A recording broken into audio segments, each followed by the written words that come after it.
Hello everyone. Um, this is my second video. I'm gonna talk about respiratory diseases and in details. And if you have any questions, please just drop them in the comments and then I'll answer them. All right, let's start. First, we have the pneumothorax. Okay, so basically, what is pneumothorax? Pneumothorax is when a penetrating chest wound happen. Okay, basically what happens, the air enters the pleural space and then a vent, we use a vent dressing, is used as an emergency treatment. It covers the wound with an occlusive dressing, secured on three sides. Okay, why I'm saying three sides is because they always ask that in exams and tests. They'll be like, oh, what kind of dressing do you cover a chest wound? um let's see. Of course, the open chest wound is still in place. Do not remove it until the healthcare provider says so, you as a nurse. Then we have a tension pneumothorax. It's basically accumulation of the air in the pleural space that does not escape. Okay, so compression of the lung, on the affected side of the pressure of the heart, it shifts towards an affected side, compressing. It's a good lung. Signs and symptoms: dyspnea, tachycardia, tracheal deviation, JVD, cyanosis, absent or diminished breath sounds in the affected side. And you have the hemothorax. Hemothorax is basically accumulation of the blood in the pleural space. And treatment is an immediate insertion of a chest tube so we can get all this blood out. So, we have rib fractures, right? So what is that? It's self-explanatory. So ribs, when they get fractured, mostly it's because of a trauma. When that happened, basically signs and symptoms, it would be pain, splinting, shallow respirations. Complications could cause pneumonia. Some treatment, basically, you just decrease the pain because it's like painful, and the clearance of secretions, no strapping or biting chest. And we can use nerve blocks, opioids, or NSAIDs. You want to teach your patient to deep breathing or coughing, use the IS and appropriate use of pain meds. A flailed chest. Basically, that's from the fracture of several consecutive ribs, two or more in separate places. It causes unstable segment. This results in instability of the chest wall, which results in paradoxical movement of the during breathing. Signs and symptoms: it appears in the visual exam, so you can see it, like something is not right. It's not symmetrical, it's asymmetric. It's you having rapid shallow respirations and tachycardia. And anything you do, you're gonna have tachycardia. Okay, any chest, like lung injury, rib fracture, pneumothorax, all these kind of stuff, you're gonna have tachycardia. So that's a common sign and symptom with all of them. And of course, you treat it with you give them O2, pain medication, you facilitate the lung expansion and ensure adequate oxygenation. And then we have cardiac tamponade. Cardiac tamponade, I explained it in the other video when I was talking about the heart. It's basically a secondary collection of the blood in the pericardial sac, which prevents from filling in ventricles. Okay, so signs and symptoms: muffled, distant, heart sound. All right, remember that. Muffled, distant, hard sound. You're going to get Lexalecto applies, and you're going to tell you what signs and symptoms of cardiac tamponade, and just remember, muffled. Hypotension, JVD, and high CVP. Treatment is an emergent pericardiocentesis. If you have a chest trauma, you can tell signs and symptoms, right? If you have a respiratory distress, you can have dyspnea, cyanosis, cough with and without blood, tracheal deviation, low breath sounds, and O2 sats, and froth excretions. So when you have a chest trauma, you have respiratory distress and cardiovascular compromise. So what's going on here? I told you they're always related. So when you have a cardiovascular compromise, it's going to be rapid, steady pulse, low blood pressure, JVD, muffled heart sounds, and the chest pain. How do you manage it? If the patient is unresponsive, you're gonna do assess circulation, airway, and breathing. Um, and it's always ABC. Remember, airway is the first one. You want to assess these airway, the breathing, and the circulation. You want to administer O2 and then make sure it's higher than 90%. You want to establish an IV access because just for emergencies. You want to remove clothing to assess the injury and see how bad it is. And you want to cover any chest wounds with a 3-side dressing. You want to place the patient in a semi-Fowler position. And you want to administer, of course, like a small amount of analgesics, and you want to prep them for emergency needle decompression. Chest tubes and pleural drainage. So when you insert the drain to a pleural space, re-establishing a negative pressure to allow for a proper lung expansion. Why? Because all that blood and all that fluid that's trapped in there is making your lungs basically perform breathing and all these abnormally, and you want them to go back to normal. So you need to drain all these fluids and blood out.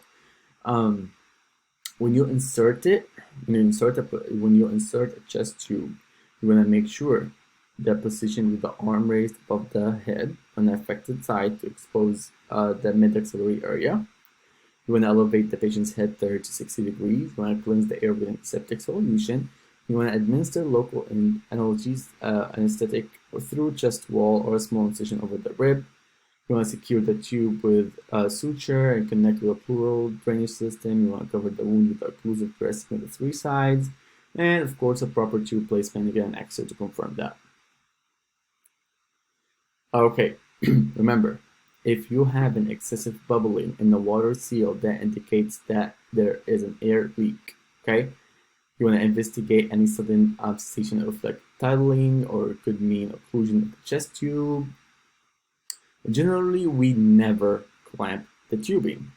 However, for example, you'll see that when you start working with the chest tubes, that the canister might get like full and you want to change it.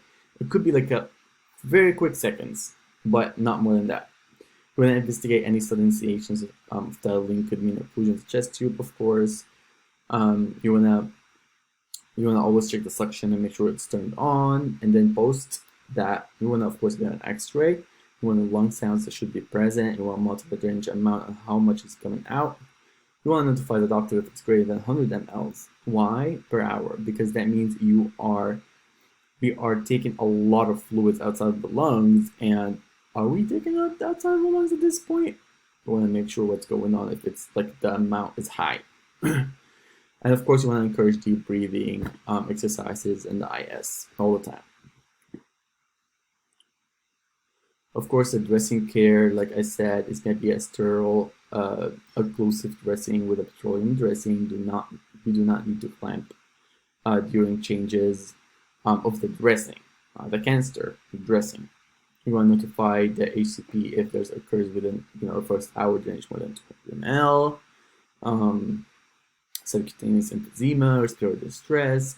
So if you get confused here for what I said earlier, here you notify the healthcare provider if it's greater than 100 ml per hour, right? Like post tube insertion, right? Like for later for the long run. But however, in the first hour, it's going to be a lot of fluids coming out. So if there's more than 200 ml, you'll get the doctor know as well. You want to make sure as a nursing management, you do not elevate the system above the chest. You want to measure the fluid level and change when it's full.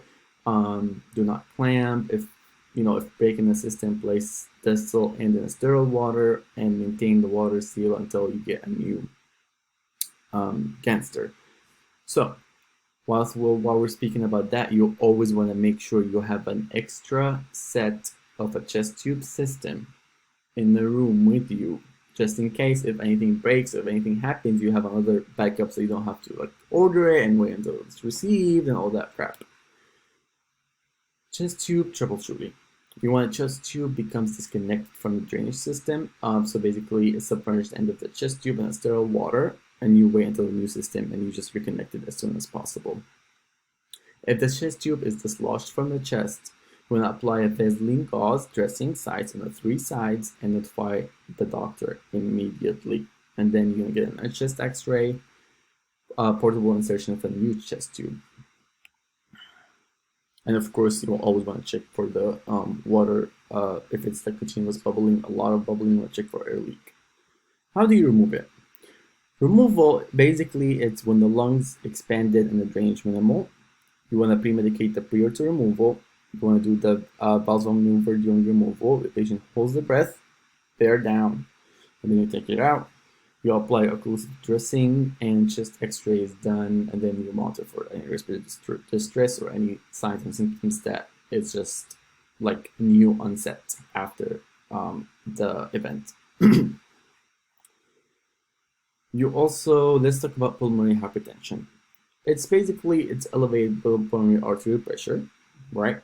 There's a high resistance to blood flow through the pulmonary circulation. Some signs and symptoms is dyspnea as the first symptom with exertion, and then with the rest, there's pain while breathing, weakness, fatigue, syncope, right side heart failure with signs and symptoms of edema, anorexia, and a right upper pain, quadrant pain.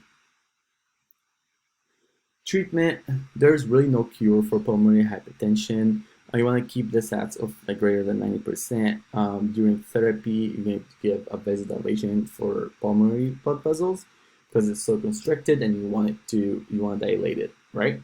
You want to reduce the right ventricular overload, reverse remodeling, diuretics, anticoagulants as well, because you're scared of thrombosis. And then you have the core pulmonary enlargement of the right ventricle by the pulmonary hypertension or CPD. Signs and symptoms, it could be exertion, dyspnea, tachypnea, cough, and fatigue. You want to do an ECG to show a hypertrophy with a second heart sound. And management, just O2 on low sodium diet. Atelostasis, basically it's a lung condition characterized by collapsed airless alveoli. Causes obstruction of the small airways with secretions. Basically, its symptoms diminished and absent breath sounds. Prevention, deep breathing, coughing, and coughing, and IS. You want to keep using the IS. And early mobility. That's very important. All right. Thoracentesis. What is that? What's thoracentesis? Basically, it's a needle inserted in the pleural space to remove any fluid for, of course, diagnostic or therapeutic purposes. Patient is going to be set on the edge of the bed, going to lean forward over the bedside table, and the chest x-ray performed before and after the procedure, of course, to see if it's in the right placement or not, or what was there before, or what's not there anymore. And you want to monitor vital signs, pulse ox, and you want to observe for signs and symptoms, for instance, respiratory distress. Let me see. Okay. Okay, let's talk about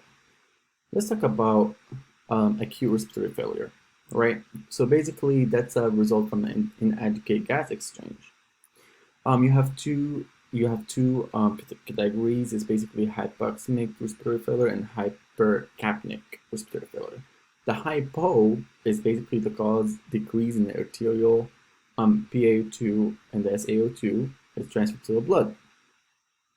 Oxygenation failure, and it could cause it could be COPD, asthma, pneumonia, PE, pain, all these kind of stuff. Hyper, it was going to be causing increase in the arterial CO2. Okay, it's going to be like ventilatory failure. It's going to be like CO2 levels cannot be maintained within normal limits, or it's over. And then that could be caused by like asthma, COPD, cystic fibrosis, drug overdose, and all this kind of stuff. Assessment, you're going to do an ABG. You're going to do an oxygen saturation, of course, continuous. You're going to hear crackles, loud crackle, and absent or diminished breath sounds.